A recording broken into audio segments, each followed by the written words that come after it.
Ini adalah masjid makam Simbah Syekh Jumadil Kubro, bapak dari para wali Allah.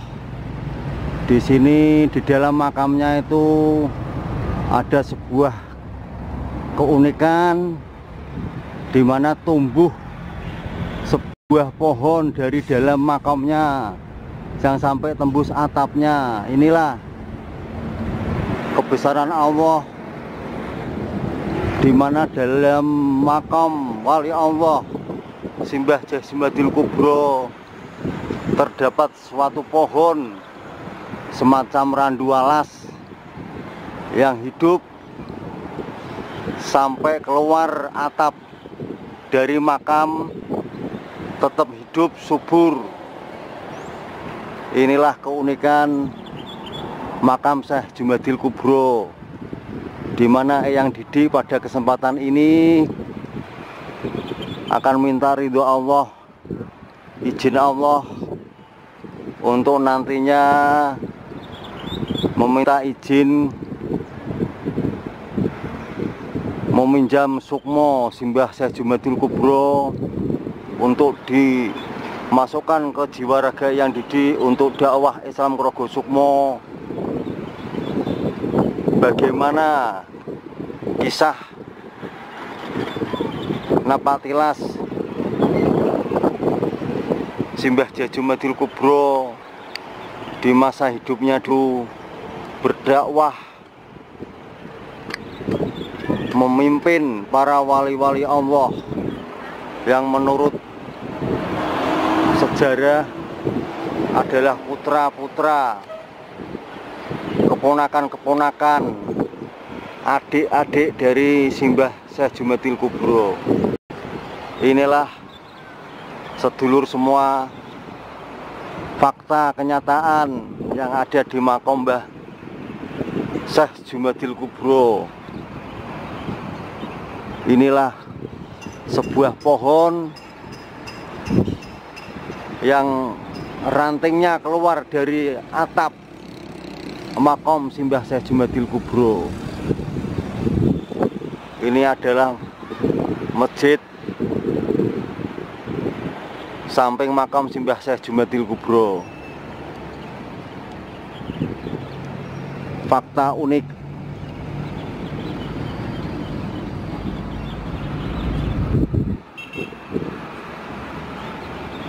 Sebuah bukti kekuasaan Allah Subhanahu wa Ta'ala.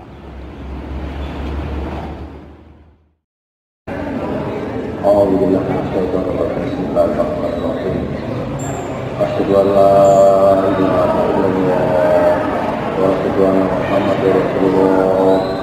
Asyhadu an la ilaha illallah wa asyhadu anna Muhammadar Rasulullah. La haula wa la quwwata illa billahil aliyyil azim. Astaghfirullahaladzim. Astaghfirullahaladzim. Astaghfirullahaladzim. Allahumma shalli ala Muhammad wa ala ali Muhammad. Allahumma shalli ala Muhammad wa ala ali Muhammad. Allahumma ya Allah, sama ridho rahmat kita yang ya Allah, dalam rangka ulang tahun tanah itu misteri yang kecil, kami mempererat silaturahmi dengan saudara-saudara yang ada di Padepokan Garuda Nusantara dari Kudus. Semoga bermanfaat dan barokah. Allahumma ya Allah, salam ya Allah, ridho rahmat hidayahmu ya Allah, salam ya Allah, kuasailah jiwa saya sepenuhnya ya Allah. Saya mohon pinjam ya Allah rukun sukmo yang sebenar-benarnya sukmo Simbah Syekh Jumadil Kubro. Masukkan ya Allah ke jiwa raga saya untuk sementara ya Allah, seperlunya ya Allah. Setelah itu ya Allah, kembalikan ya Allah di sini ya Allah, yang mulia ya Allah. Allahumma ya Allah, kuasalah ya Allah, penuhnya ya Allah, jiwa saya ya Allah.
Mendatangkan hukma saya ada keperluan apa kalian semua di sana? Assalamualaikum warahmatullahi wabarakatuh. Waalaikumsalam warahmatullahi wabarakatuh. Mohon diperkenalkan Syekh, siapa nama Syekh sebenarnya, sebabnya. Terima kasih. Ada pertanyaan apa saja? Yang kedua, mohon dijelaskan kepada kami sejarah tentang masuknya agama Islam ke bumi Nusantara atau khususnya Jawa Timur. Kemudian pertanyaan yang ketiga kepada Syekh yang terhormat, apa saja tiap perjuangan atau tugas perjuangan para wali songo di tanah Jawa? Demikian, terima kasih Syekh. Tolong diperkenalkan dulu. Baiklah, saya ini adalah Maulana Ahmad Sumatera Kubra dari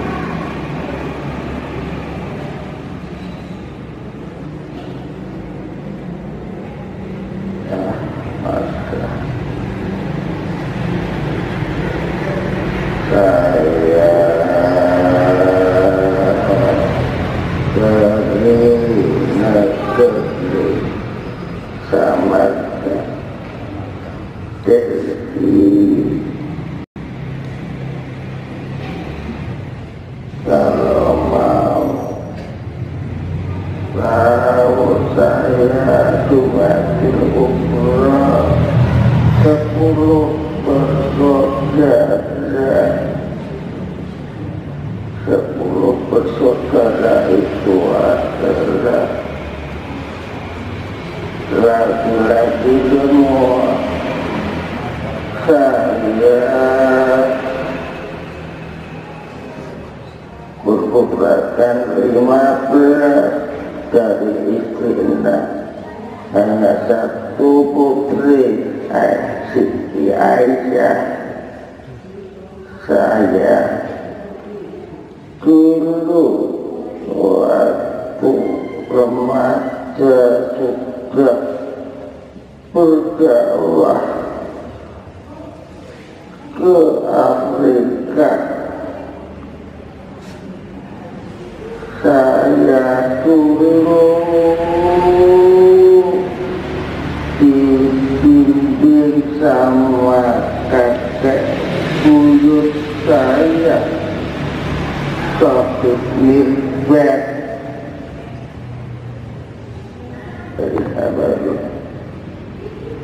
saya berdakwah pelik sambil berdagang emas berlian dan yang lainnya telah masuk anggota pedagang kudara.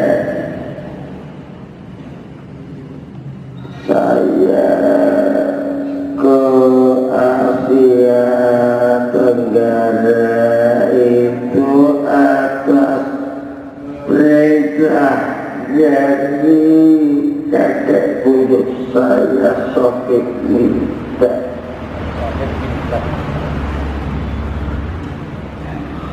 Kakek berpesan bahwa semasa Sayyidina Utsman, Sayyidina Ali, sahabat-sahabat Rasulullah waktu itu diperintahkan berdakwah ke Asia Timur dan Asia Tenggara, termasuk ke Nusantara. Tetapi hasilnya itu hanyalah sedikit sekali masyarakat yang mau memeluk Islam waktu itu. Gangguan gaib dan kepercayaan masyarakat yang mempercayai dengan dewa, dengan benda-benda yang dikeramatkan itu termasuk menjadi kendala. Waktu itu sahabat Utsman dan sahabat Ali bermusyawarah membentuk dewan jaga dakwah kudara, mengutus 98 anggota dewan dakwah kudara ke Nusantara waktu itu. Beliau datang ke Malaka, kemudian ke Pasar. 98 anggota dewan dagang dan dakwah kudara itu berhasil mengislamkan tokoh masyarakat di Pasar waktu itu. Malaikat diislamkan. Setelah itu bersama-sama dengan para pedagang kudara dakwah itu menyebarkan Islam di Pasar, mendirikan kerajaan Islam pertama di Nusantara waktu itu sekitar 674 Masehi. Setelah itu Islam mulai berkembang di tanah Pasar, Sriwijaya, Sumatera sampai ke Pulau Jawa. Tetapi waktu itu hanyalah sedikit sekali, hanya penduduk pesisir Pulau Jawa yang mau memeluk Islam. Kemudian dianggap misi sahabat Utsman dan sahabat Ali itu belum berhasil. Sahabat sahabat Utsman dan sahabat Ali itu sudah pernah mengalami sendiri guncangan dan ujian seketika berdakwah ke Nusantara, ke Jawa. Waktu itu Sayyidina Utsman itu berdakwah bersama 9 rombongan. 9 rombongan itu membawa perahu layar, satu membawa barang dagangan, satu membawa rombongan Sayyidina Utsman ditenggelamkan di laut. Akhirnya kembali lagi Sayyidina Utsman sudah tahu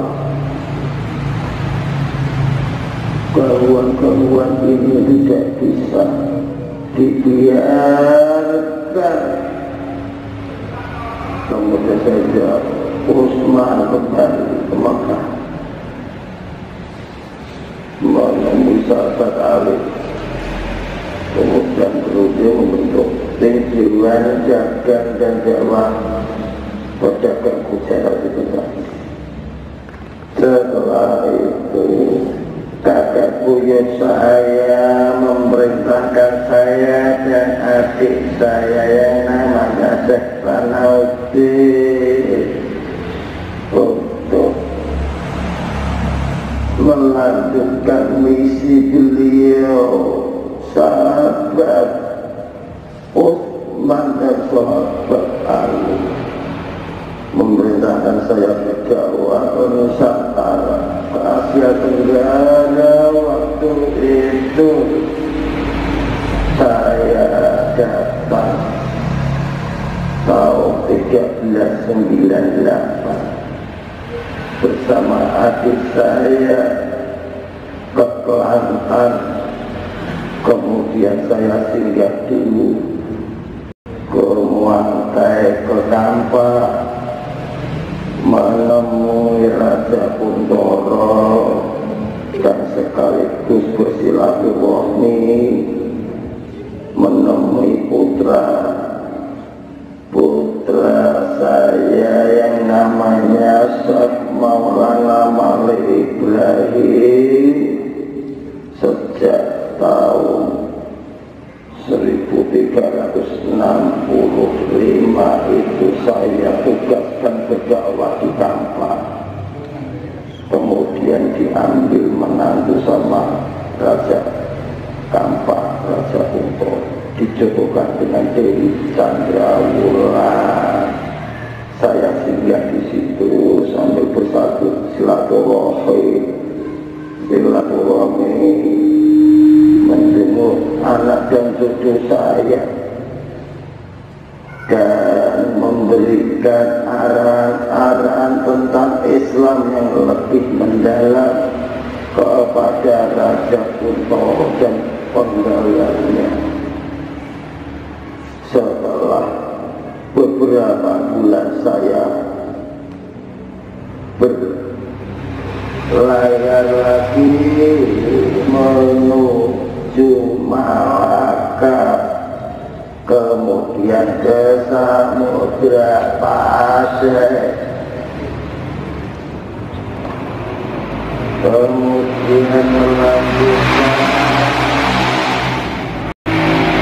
ke Pulau Jawa. Saya masuk ke Jawa, ke Nusantara waktu itu bersama adik saya Syekh Sanauddin pada tahun 1399 Masehi.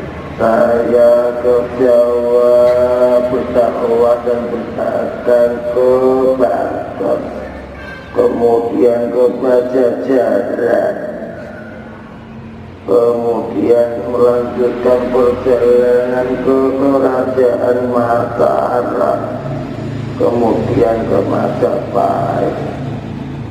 Dari situ sambil saya berdakwah secara sembunyi-sembunyi, ternyata keyakinan orang Jawa itu sulit untuk ditaklukkan, untuk memeluk Islam, karena keyakinannya beragama Hindu Buddha sangat kuat, memuja-muja leluhurnya, memuja benda pusaka, memuja-muja tempat keramat, memuja-muja setan, jin dan sebagainya.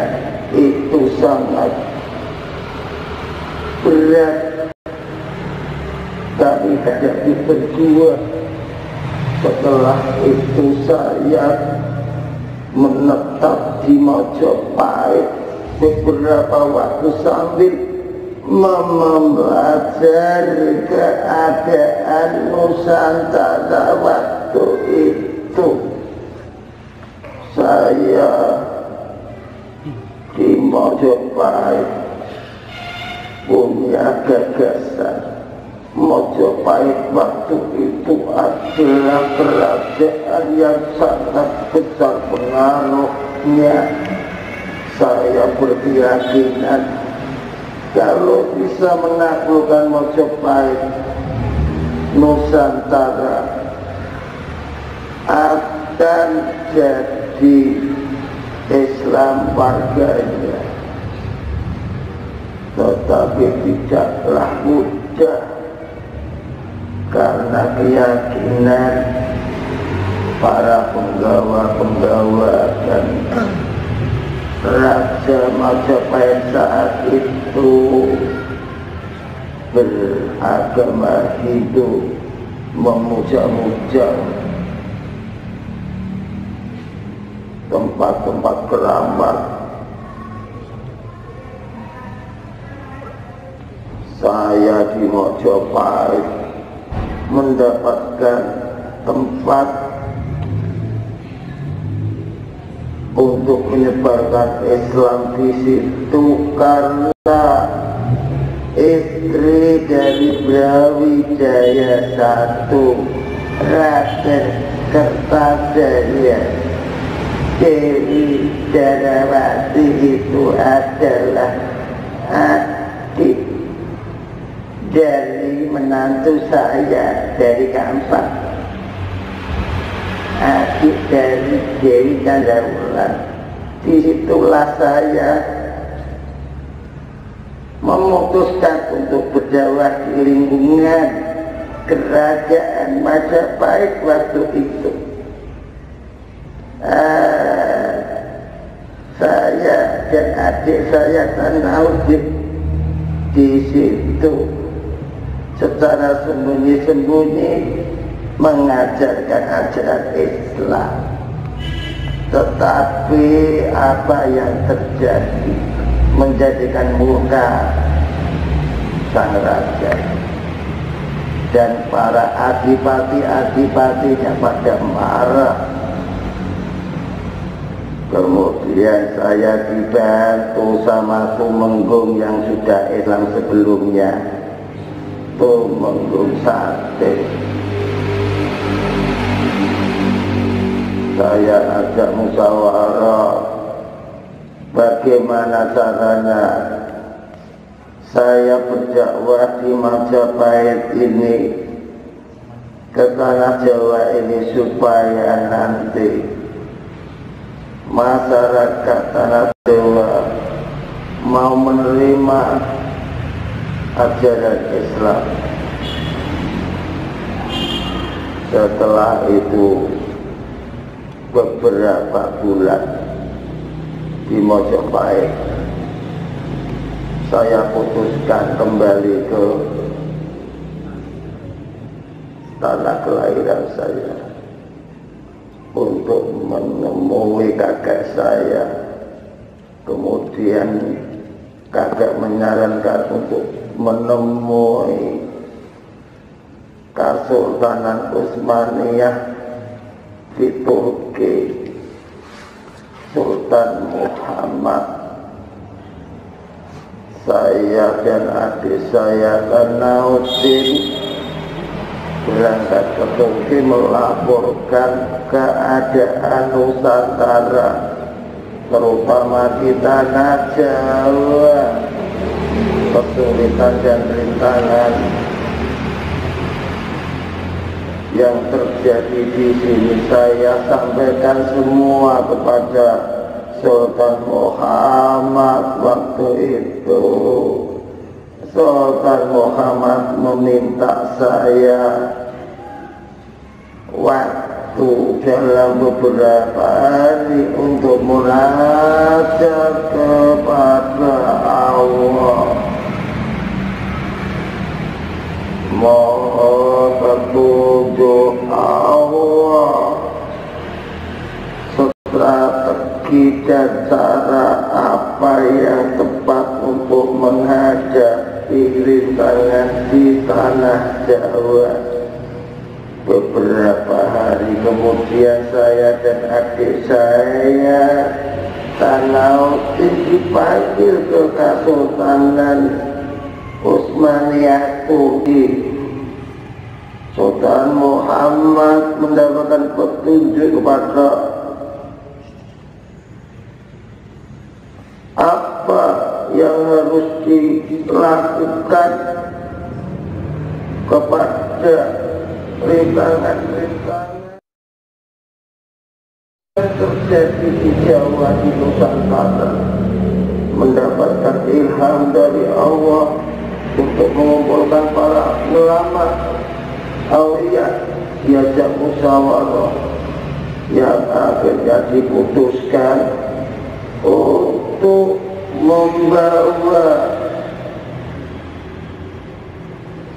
rombongan berjumlah 9 orang dengan berbagai macam keahliannya masing-masing.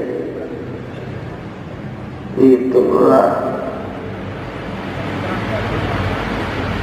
petunjuk yang diterima Sultan Muhammad dari Allah waktu bermunajat. Kemudian saya dan adik saya mengusulkan dibentuknya lembaga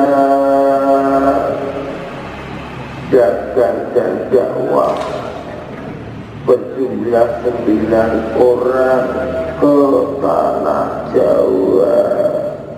Sultan Muhammad akhirnya menyetujui karena itu juga sesuai apa yang diterima petunjuk Allah. Maka dikumpulkanlah ulama-ulama angkatan pertama itu berjumlah 9 orang. Dalam musyawarah itu ditentukan bahwa angkatan pertama ini berjumlah 9 orang. Apabila nanti ada ujung yang kembali ke daerah asalnya, maka harus digantikan 1 orang lagi. Apabila ada yang meninggal harus digantikan 9 orang lagi dalam kurun waktu selama 100 tahun. Itu pesannya. Kemudian saya memilih saudara saya Hasanuddin, Aliuddin, saudara saya dan anak saya Maulana Wali Ibrahim,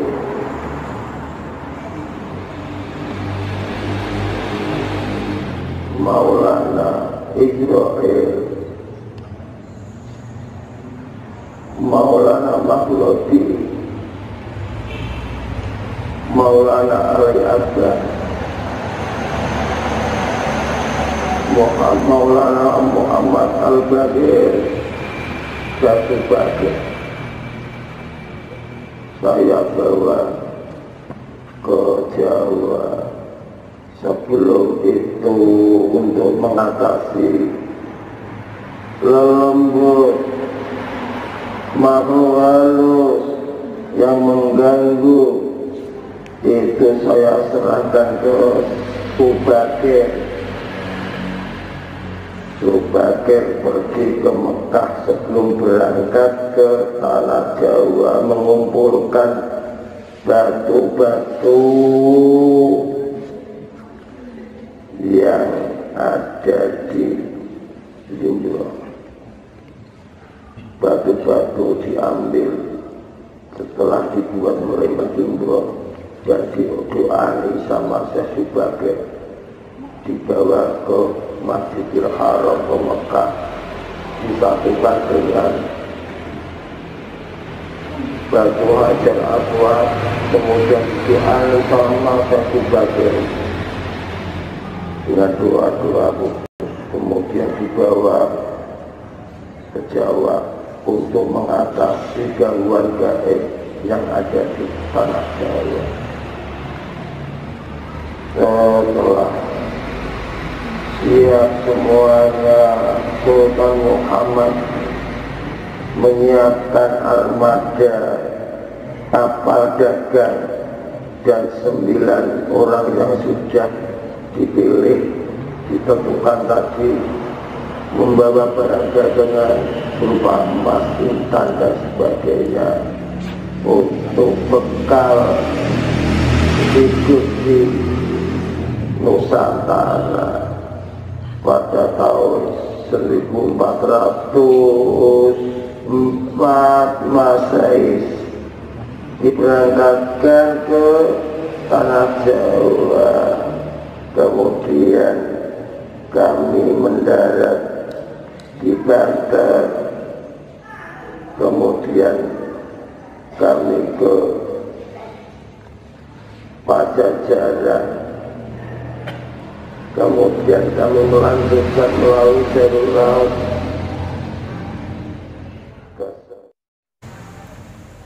ke Menanjung utara pantai Jawa, kemudian turun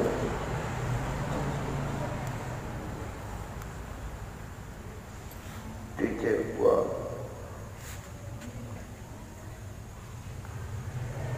di situ kami musyawarah dalam tahapan untuk mengatasi, memasang-masang ajian-ajian yang ada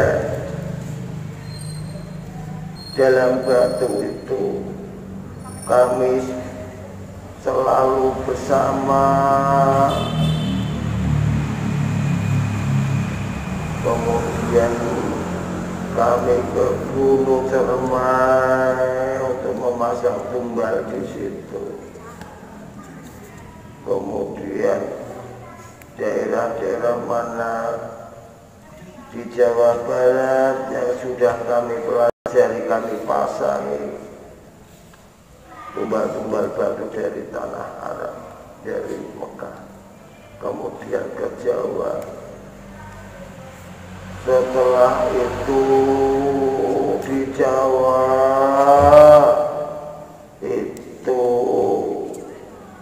bermusyawarah, bermunajat kepada Allah, mendapat petunjuk ke Gunung Lawu. Setelah sampai ke Gunung Lawu, ternyata di situ adalah pusat makhluk gaib, makhluk jin bersemayam di situ. Setelah itu dipasang tumbal-tumbal, gerak marah semua para jin itu. Akhirnya kami kembali lagi ke Jawa Tengah, ke Magelang. saya sebagai mendapatkan petunjuk bahwa pusat kekuatan gaib ternyata itu di Magelang, Gunung Tidak. Kami rombongan 9 orang dari Gunung Lawu itu berperang dengan raksasa besar penguasa Gunung Lawu.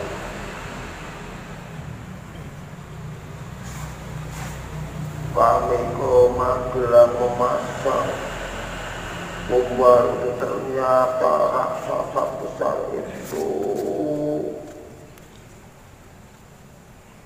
mengejar sampai ke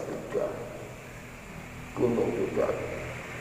Setelah itu terjadilah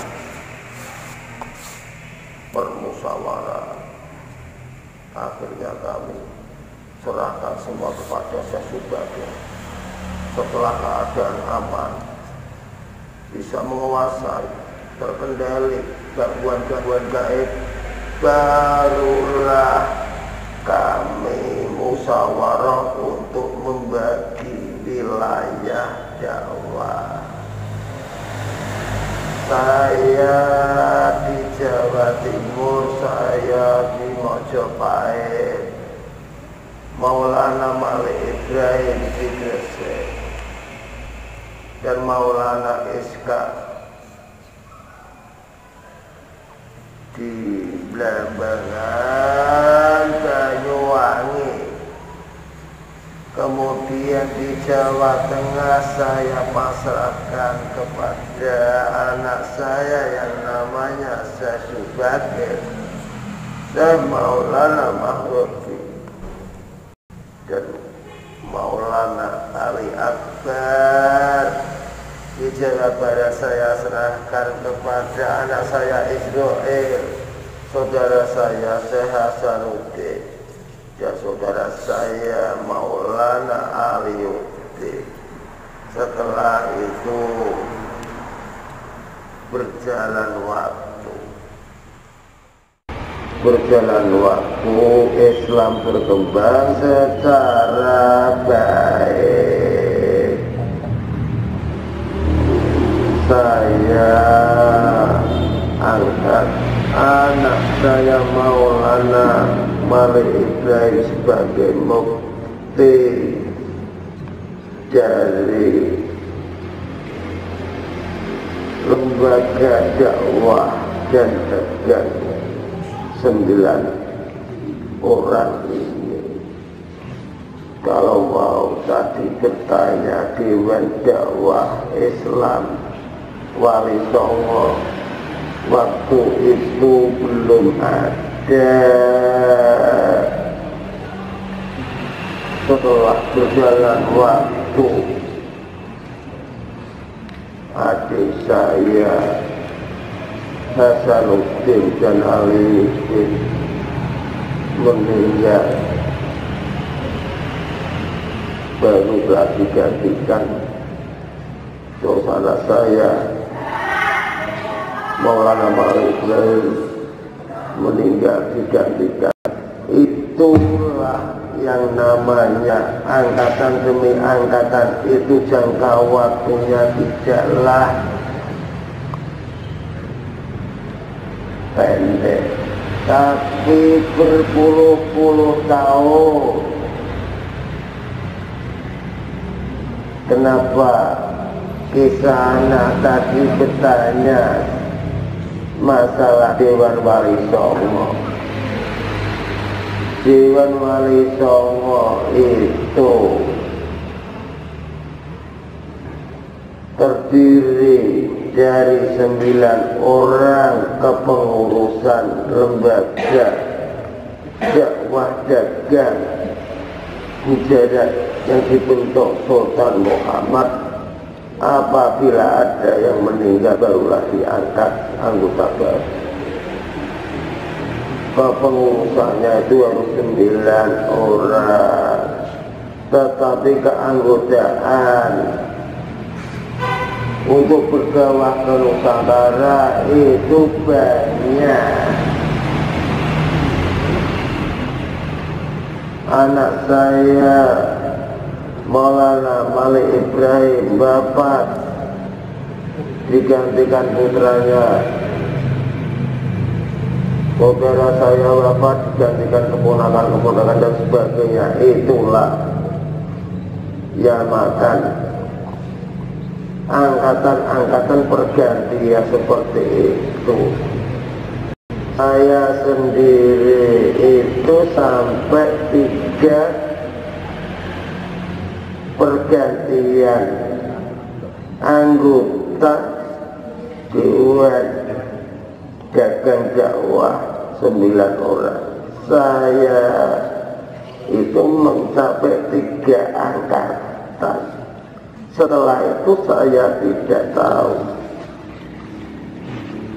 Jadi angkatan sebelum saya wafat itu saya tahu. Angkatan pertama itu yang berangkat dari Turki, angkatan kedua itu setelah anak saya Maulana Malik Ibrahim wafat pada tahun 1419 Masehi, kemudian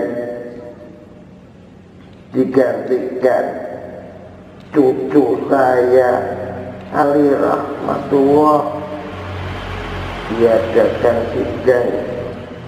Ali Rahmatullah itu didatangkan dari Kampas, permintaan dari Raden Kartajaya untuk menangkan Majapahit. Waktu itu terjadi konflik perang saudara, didatangkan. Kemudian dalam perjalanan menjemput Ali Rahmatullah sampai di Gresik, putra saya yang namanya Malik Ibrahim jatuh sakit, kemudian meninggal. Kemudian dimakamkan di Gresik. Setelah itu Ali Rahmatullah berdakwah membantu saya di lingkungan Kerajaan Majapahit. Kemudian dijadikan menantu Adipati Tuban. Kemudian dihadiahi oleh Raja Majapahit Kartajaya di Ampel, Surabaya. Kemudian mendirikan masjid.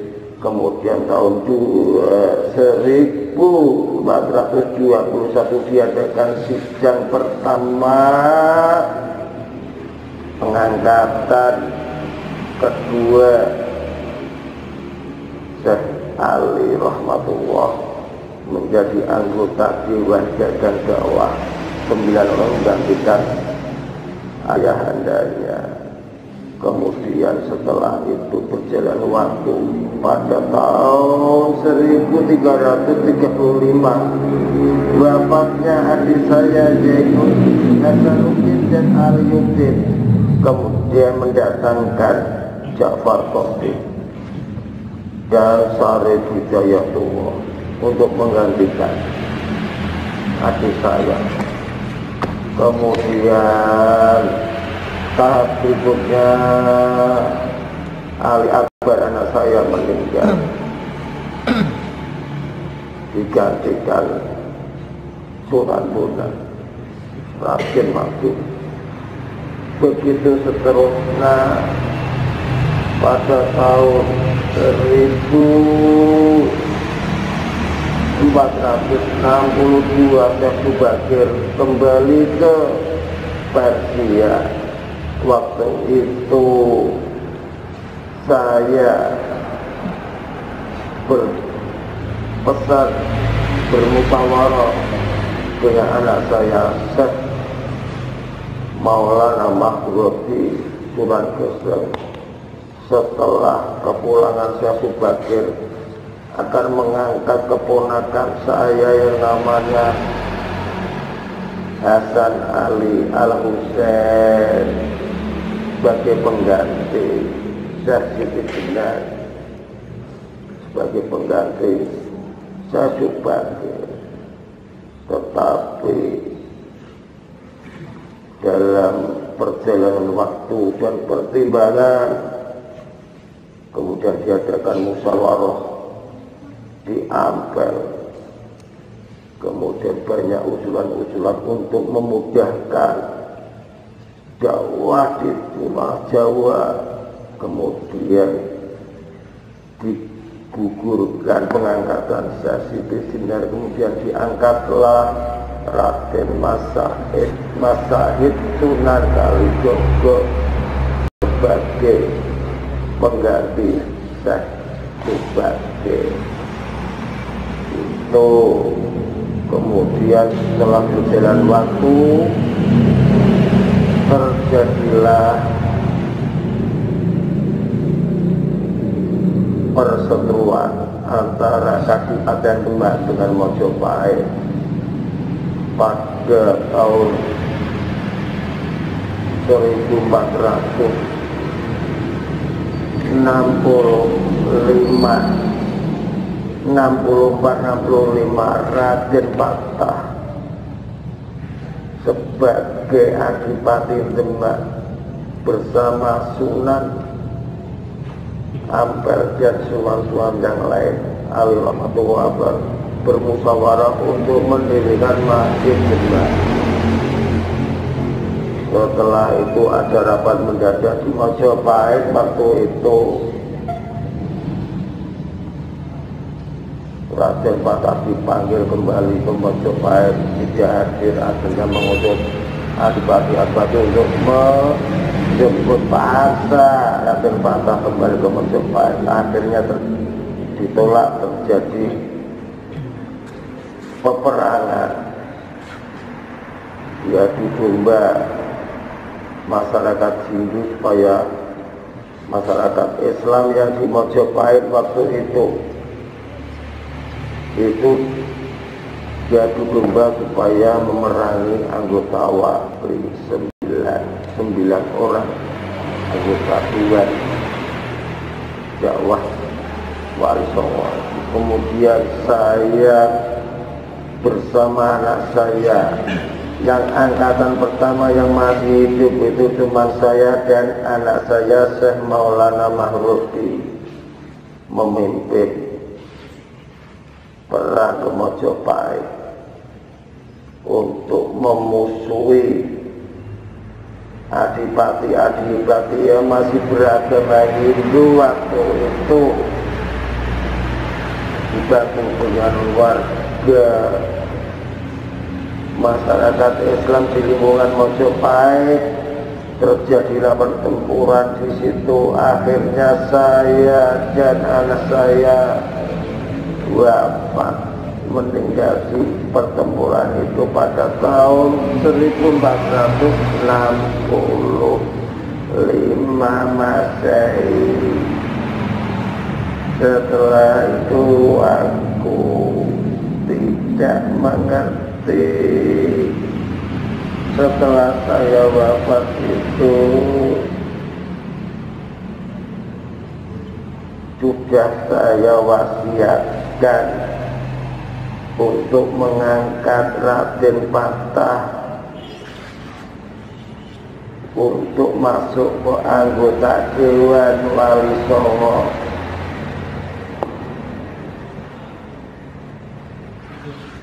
Dan Sunan Geseng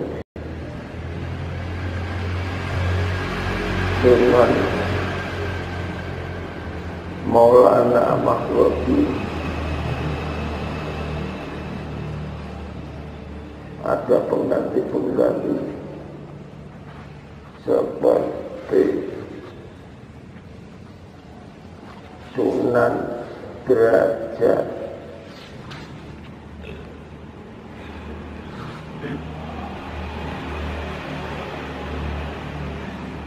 saya tidaklah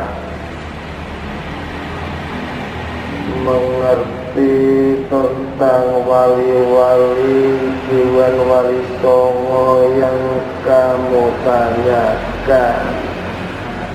Terima kasih. Setelah saya meninggal tetapi wali Allah, para aulia Allah yang berjuang di Nusantara itu sangatlah banyak, karena anggota pendakwah para aulia itu kami datangkan secara bertahap untuk membantu berdakwah di Pulau Jawa, tetapi tidak menjadi pengurus dewan dakwah. Perlu kamu ketahui kisah semua, wali Allah itu bukanlah wali Songo saja. Wali Allah, aulia Allah itu adalah pejuang penyebar ajaran Allah. Jadi janganlah kalian perdebatkan Wali Songo itu hanyalah lembaga, bukanlah suatu keyakinan. Jadi jangan salah artikan bahwa Wali Songo itu hanyalah yang ada di dewan dakwah. Wali Allah, pejuang di jalan Allah. Wali Allah adalah utusan Allah. Wali Allah adalah hamba Allah yang selalu jiwa raganya, yang selalu harta bendanya itu untuk kepentingan jalan Allah. Terima kasih, Syekh. Itu saja yang bisa saya sampaikan. Saya tak kembali. Assalamualaikum warahmatullahi wabarakatuh. Waalaikumsalam.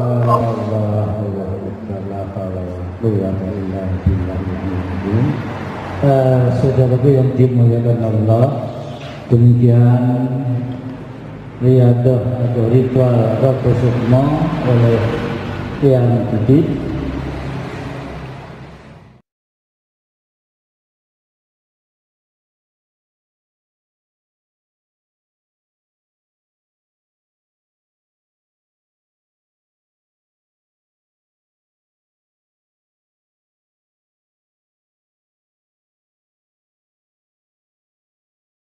Insya Allah kami konsisten mendoakan para subscriber channel YouTube Misteri Yang Didik di setiap munajat malam, jamaah ziarah, jamaah Jumat Kliwonan.